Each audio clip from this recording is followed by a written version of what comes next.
If I have used the word human about 100 times in this review, it's because that's the defining characteristic of this movie, and surprisingly so for an adaptation of a mythical story that begs to be made in a splashy, larger-than-life style.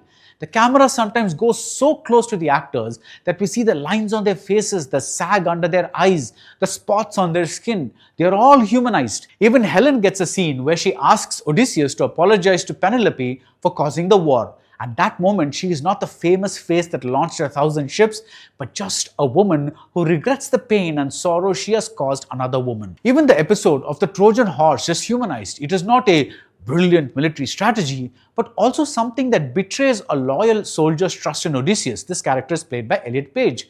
We also realize that we have not thought about what it must have been like inside the horse, with all the men cramped up against one another, wallowing in piss and shit, as the movie says.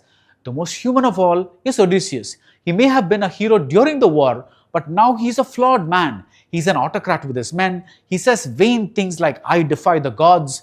Despite knowing the dangers, he says that he wants to be the first man to hear the sirens sing. But at the same time, he is like Oppenheimer. He comes to realize the cost of what he has done with this war and the Trojan horse. He regrets breaking the trust between humans. He feels responsible for the collapse of all that was good about civilization.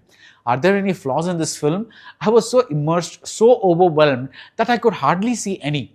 Even the time tricks that Nolan likes to play are seamlessly woven in with expertly placed flashbacks that vary in duration. When Antinous says he has seen Odysseus hunt, we get a quick flash cut of that visual from the past. A little later, a bigger stretch of this hunt plays out. Elsewhere, we see two dimensions of the same time period, like when a scene plays out outside the Trojan horse, and later we see the same scene from inside the horse.